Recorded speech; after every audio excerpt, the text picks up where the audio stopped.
There are a million videos and resources out there about how to build an effective wizard, where to put your stats, what subclasses and spells to pick, but I'm not here to talk about the numbers. I'm here to talk about the character.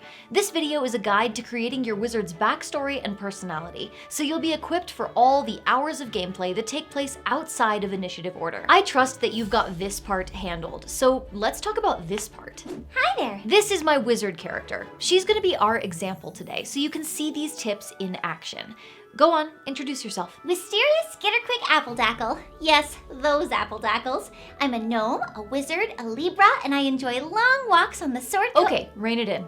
Now, being a wizard doesn't single-handedly create a character's personality, but I think it's a great starting point because your class choice really does inform a huge chunk of what you actually do during gameplay. So open up a new document or grab a sheet of paper and let's create your wizard's character, starting with backstory. Now, your background is part of your character sheet, but a background does not a backstory make. And since you can customize which skills, proficiencies, and languages are associated with any given background, I usually find that it's more helpful to match the background to the backstory than the other way around. What's your background, Wisteria? Cloistered Scholar, because I'm a student at the Crumbridge Academy for Magic. That one's pretty obvious, but there are at least a half dozen backgrounds that could suit Wisteria, or I could create my own background. Crumbridge Academy student, or heir to fortune, or something like that. So my advice is to figure out the backstory before you lock in the background. Now, every wizard's origin story is going to be different, of course, but they all have one shared element. Their magic is learned. Unlike sorcerers who have natural magical talents or clerics who receive their magic from their god, wizards are scholars. The player's handbook states that they've undergone years of apprenticeship and countless hours of study. This means that anyone can become a wizard if they just receive the proper education.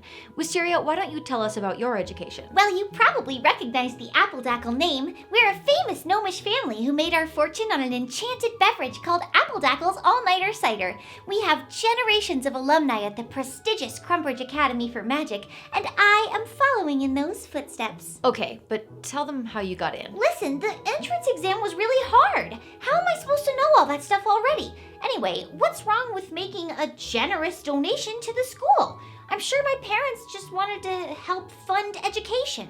It's probably just a coincidence that they decided to let me in after that. Whatever you want to tell yourself. Anyway, going to magic school is one way that a wizard could learn magic. But even though I adore the magic boarding school trope and think it's super fun, it's definitely not the only way. The handbook suggests that wizards could learn their spells from other wizards, from books, or even from magical creatures like the Fae. Don't be afraid to think outside the box about where your character's education came from. Is magic a skill that's passed down through their family, taught parent to child? Did they leave their family to apprentice one-on-one with an experienced wizard, perhaps training in a remote area or shadowing them while they perform their work? Did they teach themselves magic by stealing books or sneaking into an arcane library? Did they find or inherit a book of spells, slowly unlocking its secrets over years of obsessive study?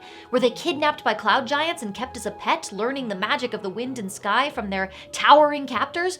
Or rescued as a child by an ancient dragon who developed a fondness for them and taught them the arcane arts? I could go on, but let's be honest, the idea is the fun part, and you should get to come up with it yourself. Just ask yourself, what source did this character learn magic from? And what did that course of study look like? That's half your wizard's backstory. The other half is why they stopped doing that and started adventuring. What disrupted the path that they were on? Maybe they learned of a powerful wizard and went to seek them out and ask for their mentorship. Maybe they heard rumors of a tome of ancient forgotten power and have made it their mission to seek it out and master its secrets.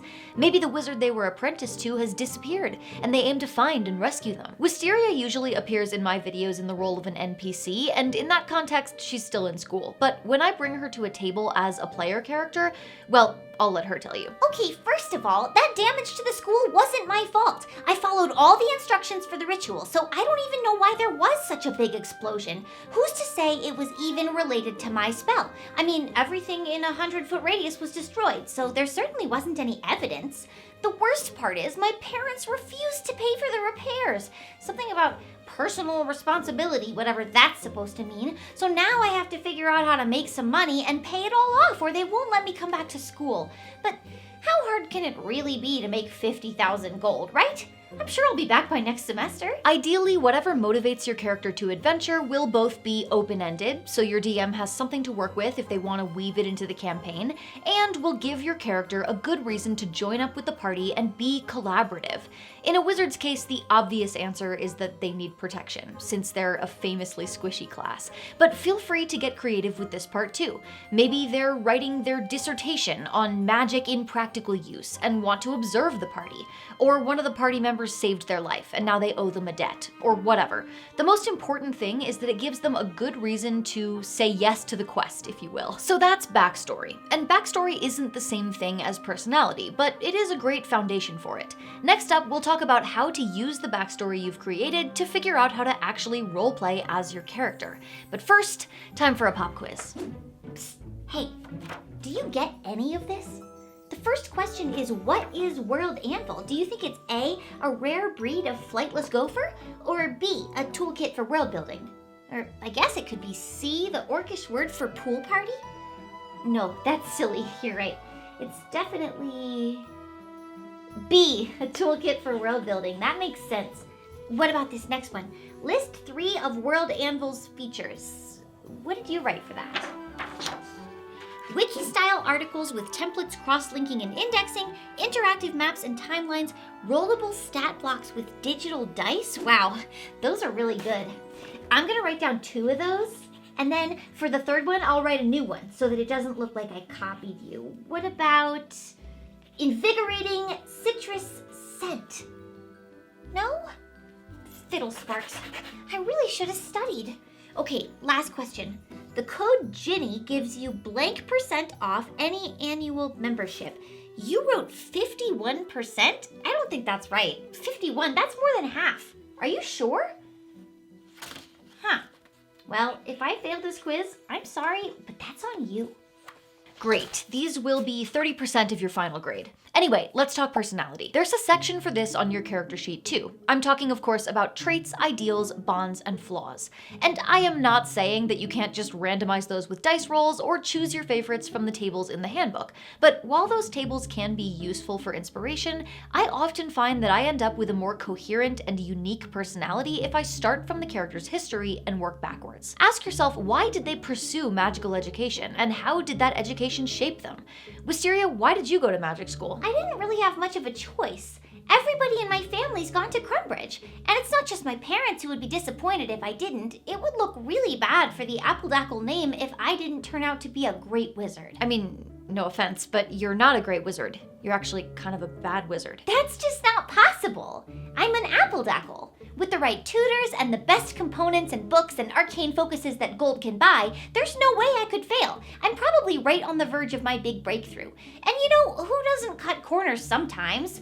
Everybody cheats a little, it's just that nobody wants to admit it. Wisteria went to school not because she dreamed of studying magic, but because her parents expected her to. That is her bond. She wants to make her parents proud of her.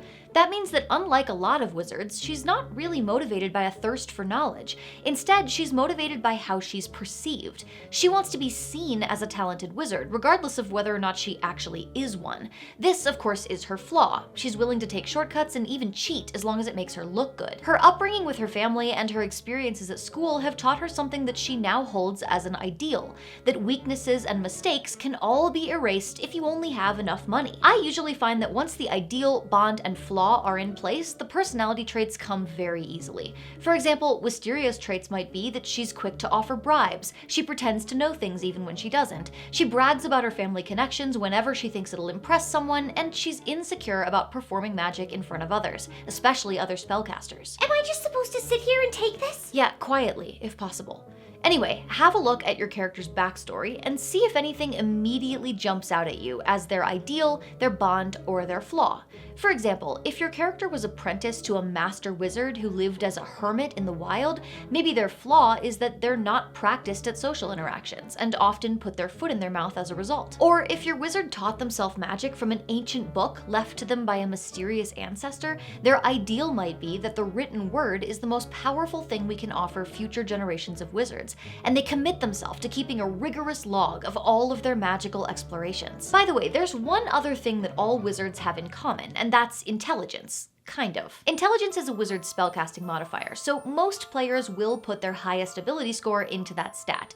Obviously, you don't have to, and I do think there's an argument to be made for playing with bad stats if you're at a table where everybody will find that fun. But for most wizard characters, it's useful to ask yourself how their high intelligence factors into their personality. The handbook associates intelligence with things like focus, memory, and the ability to reason, but while those might define the ways that your intelligence stat applies to dice rolls, it doesn't necessarily have to define the way that you roleplay intelligence. There isn't just one way to be smart, so don't feel like you need to play a character who acts like a know-it-all or crams every sentence full of SAT vocab words. For example, Wisteria doesn't exactly come off as a genius. I'm right here! But the way I justify her intelligence score is by applying it to everything but her education. Wisteria has a very sharp mind, but using it to practice and study is boring. So instead, she uses her intelligence to figure out workarounds, ways that she can cheat or fake her way past the things that she doesn't want to do. Plenty of smart people do terribly in school. Wisteria being an awful student doesn't preclude her from being intelligent. I can't decide if that makes me feel better or worse. Now your wizard has not just a background, but a backstory, and not just a list of traits, but a personality. This is the foundation that you'll build all of your roleplay on. But if you want more guidance on how to take the backstory and personality we've built together and apply them to your roleplay, I have a playlist that'll really help. It covers everything from coming up with your character's voice to getting into character before sessions. Thanks, Wisteria. Do you need a note or something to excuse your absence? Nah, I'll just give the professor 10 gold. Oh, by the way, could I borrow 10 gold?